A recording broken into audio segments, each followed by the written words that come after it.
The summer sky over Perugia, Italy, glowed warmly in the first week of August. In a quiet house surrounded by the green Umbrian hills, a mother gently tucked her little daughter into bed.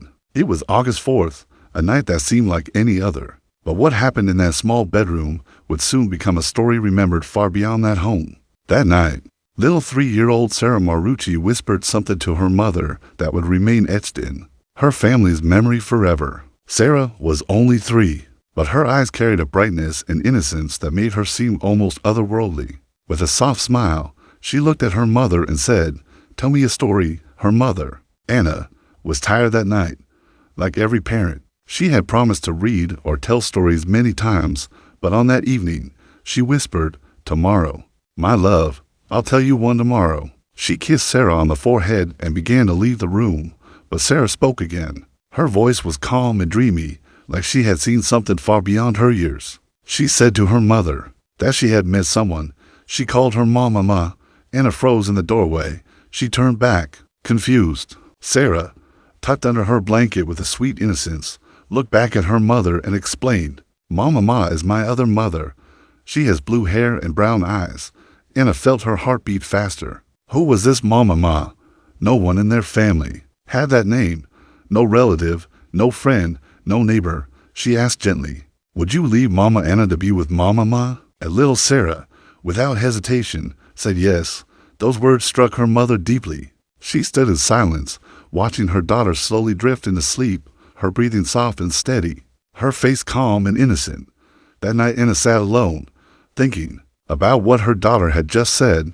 Her little girl, who always loved stories, had just told her something that didn't sound like a story. It sounded like a revelation. Sarah had spoken of another mother, a woman with blue hair and brown eyes. Anna didn't know it yet, but those words would be the key to understanding everything that would unfold in the days ahead. Sarah Marucci was born on December 31st, 2002. She was the second child of Anna and Michelle. From the moment she entered the world, Sarah was a source of joy. Her parents often said she was witty, playful, and full of life. Her smile filled their home with light, and her laughter could change the atmosphere of a room in an instant. She loved playing with her older brother, Daniel, and the two of them spent their days making sandcastles, playing games, and enjoying the simple joys of childhood. To her parents, she wasn't just a daughter, she was a shining light in their lives. That is why her strange words about Mama left such a deep mark on Anna.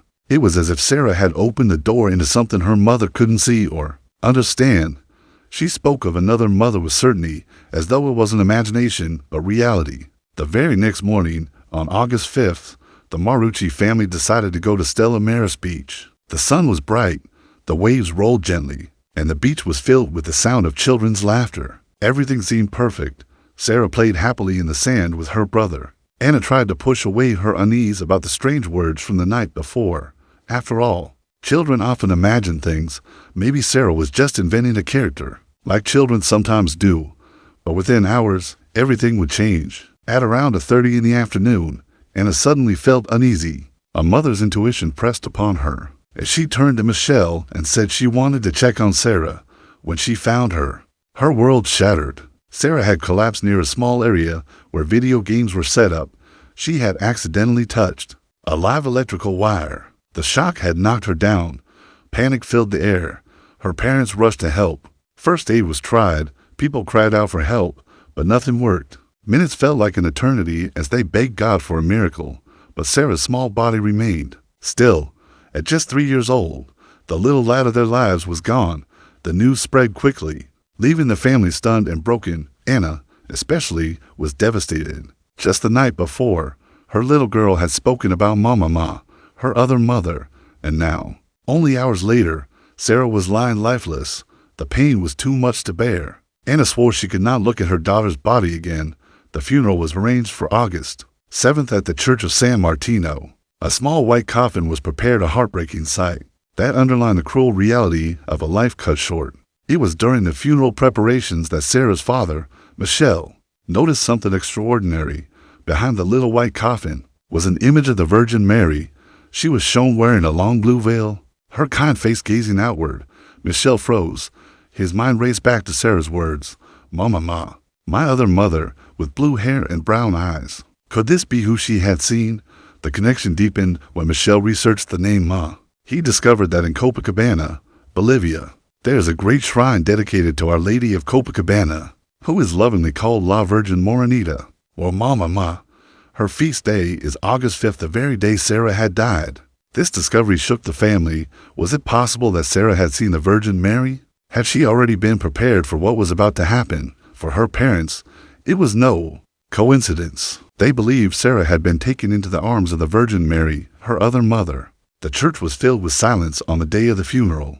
The small white coffin stood at the front, surrounded by flowers and the quiet tears of family and friends. Anna sat still, her hands shaking, her eyes red from days of crying. Michelle stood close beside her, holding Daniel, who didn't fully understand why his little sister wasn't coming home again, and yet there was something in the air that was not only grief. Behind the coffin, that image of the Virgin Mary, with her blue veil, seemed almost alive, as if she was there, watching over the family. For Michelle, it was a moment that connected all the pieces.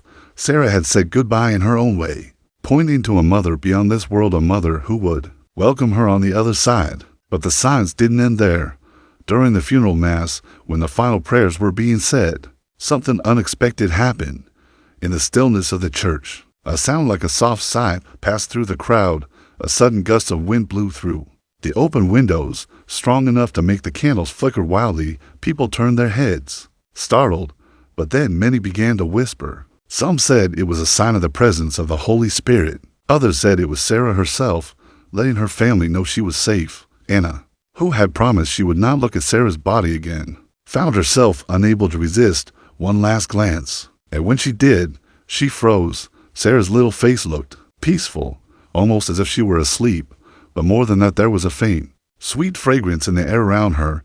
It wasn't the smell of flowers, nor of incense. It was something entirely different, something heavenly. People near the coffin noticed it too, and soon the whispers grew louder. That night, when the family returned home after the burial, something else happened that Anna would never forget.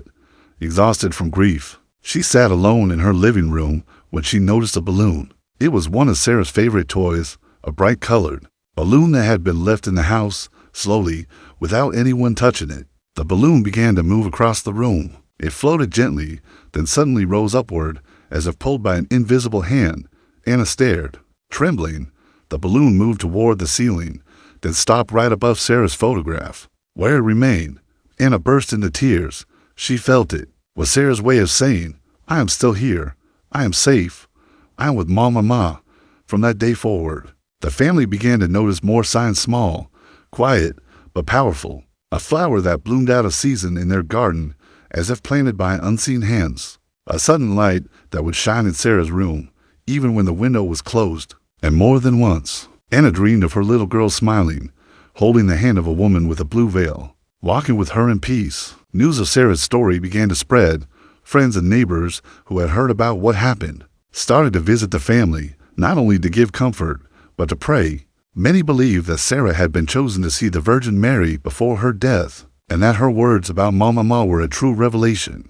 Then something even more extraordinary began. People who prayed at Sarah's grave started reporting healings. A woman who had been struggling with an illness said she felt sudden relief after visiting Sarah's resting place. Another person claimed they had prayed for peace in their family, and within days, relationships that had been broken for years began to heal. The stories multiplied, and the family realized Sarah's short life had left behind something far greater than they could have imagined.